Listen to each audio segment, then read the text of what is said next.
Hey guys, Marauder here, and welcome to another video. Behind me, this is my main computer that I purchased 2 years ago. I built it myself.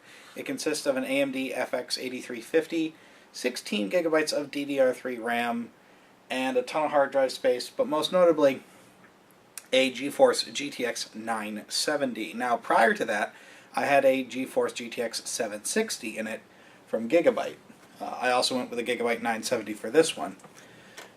But in this video I want to show you exactly why it's beneficial to keep older computer parts around, just in case. Now, as I've mentioned in videos before, I got through high school with a computer that I basically built myself. Old computers people would hand me down, and I would fix them up and utilize them to the best of their ability. Sometimes it was okay, like I had a Pentium 4 machine. That was really nice, and sometimes it was atrocious, like I had a 500 megahertz Celeron machine that ran Windows XP barely and had issues even getting online. But saving the parts, and from all those computers I was able to build up other ones and essentially come up with a cheaper option for a secondary PC. So I just want to show you guys why it might be beneficial for you to save parts and pieces from other machines in order to accomplish building something of actual value. And that's what we're going to do today. I'll show you a computer that, despite its looks, can actually play the new Doom game, and I'll prove that here by the end of the video. So, first things first, the case. This is a Rosewell, I believe it's a Redbone ATX case. Nothing special. I got this. This was the only part I actually had to buy. This was $25 off of Rosewell's eBay store. And it comes with all the I/O you'd want. A couple USBs, mic and headphone jack, space for a drive. It even has a space for like a floppy disk drive or a multimedia card reader, surprisingly. Full mesh front, so great airflow, and it does come with an included intake fan. But this is the only part I actually had to purchase. Going inside is a lot of computer stuff.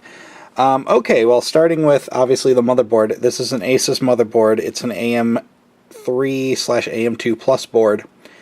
I picked this up out of my sister's old machine, along with the processor. This is a 920 AMD Phenom II quad-core.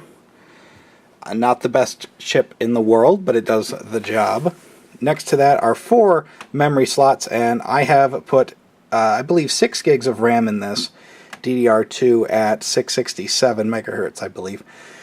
And the only reason for that, and not being 8, is I didn't have 8, and the idea behind this build was to not spend any money. So, obviously, like I said, the only thing that came out of this, that I spent on this, was just for the case. Down here is my GTX 760 with WindForce cooler from Gigabyte. It's a 2 gig card, does really well, and I threw it in here simply because I had one, and yeah, that's basically it. Since I upgraded to a 970 in my main build, this one found its way into this machine. Before that, this had an AMD Radeon HD 5450, which was an abysmal card, to be fair. Storage, we have 2 7200 RPM 320 gigabyte hard drives, so there's 320 on this one, 320 on this one. I do not have an SSD in this build because I don't have a spare one lying around, but again, it runs Windows 7 perfectly fine. Above that is just a cheap wireless card. I believe it's a Netis. I don't remember exactly the model number, but just like a $10 card I had lying around that, again, I upgraded my main PC to a dual band card, so the old one found its way into here. And most surprisingly, this is a Seasonic X Series 850 watt modular power supply.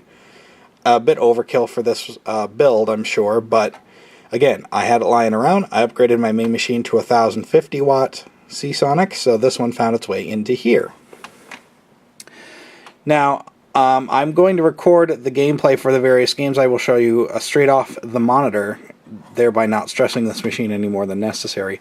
But I'm going to show you guys that it actually makes for a decent backup gaming PC. in case you have like friends coming over and you guys want to play like some CSGO or some Left 4 Dead, this machine will do perfectly fine at it. So here come the benchmarks. And just to show the entire setup, obviously there's the computer and the desk. The keyboard and mouse are leftovers from, oh my god, years ago. Just things I've held on to that are useful. Just a USB keyboard and USB mouse, no big anything special. The monitor is an HP widescreen monitor. I think this came with one of my parents' computers. One of those bundle deals where you get the tower and the monitor together. Again, nothing special. Decent resolution and has a DVI input on it, so that at least is nice. It is at least, I believe it's 1050 by 1640. I'd have to check. Anyway, and then the two speakers, again, are leftovers from one of my parents' other computers that they were just going to get rid of when they got newer speakers, and I held on to them. They do a pretty good job, although they sometimes sound a bit muted, but considering how old they are, I'm actually surprised they still work. But everything here was just holdovers from previous builds.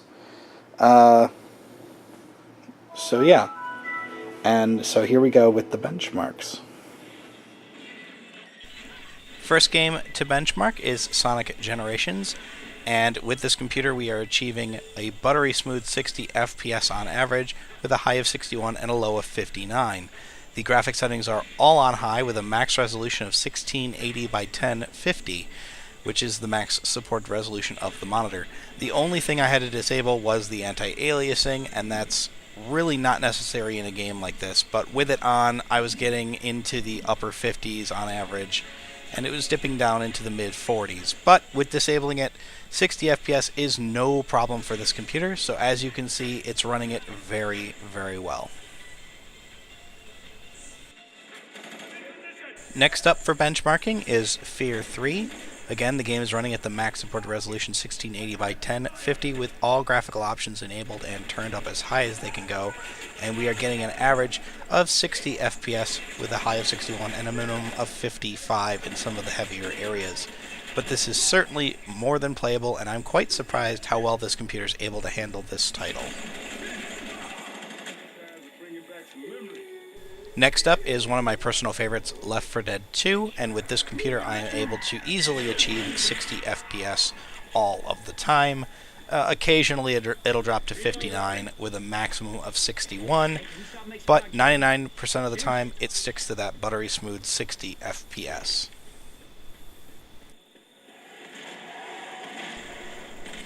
Last up is 2016's Doom, and with this computer I am able to achieve an average of 45, a maximum of 70, and a minimum of about 29, all on the medium preset. This is very playable for me, and if this was all I had, I'd be more than happy to play this for hours on end. So, as you can see, we tested 4 games, F.E.A.R 3, Left 4 Dead 2, Sonic Generations, and Doom 2016, and they all played very well. All of them at max screen resolution of 1680 by 1050 and at max settings, with the exception of Doom, where I had to turn it down to the medium preset to achieve between 50 and 70 FPS on average. This machine, for what I paid, is amazing. This just goes to show you that just taking old computer parts and reconfiguring them into something else can result in quite a usable gaming machine. It is actually very capable of playing a lot of the games that I personally like to play. So I hope this kind of gets rid of the myth of having to spend a lot of money on a computer to game. You could and you can, but you're not necessarily forced down that route if you know what you're doing. So I hope you guys liked the video. I hope you guys learned something. I'm Marauder, and I'll catch you guys on the next video.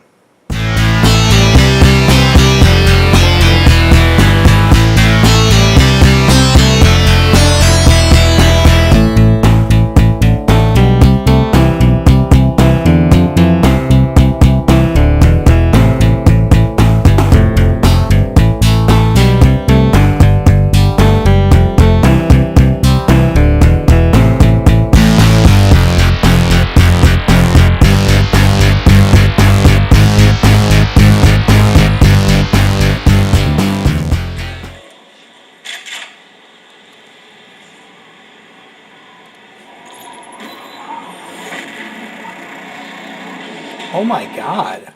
What? There's no way.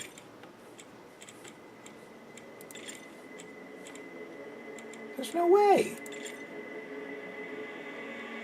Well, anti-aliasing is off, sure, but take this back to 90.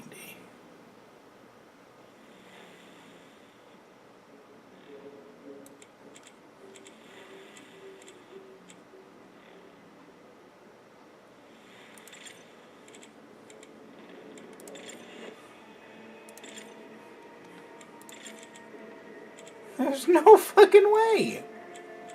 There is no fucking way. No fucking way I'm getting 30 frames a second.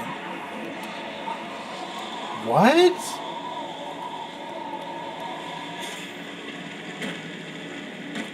Oh my god.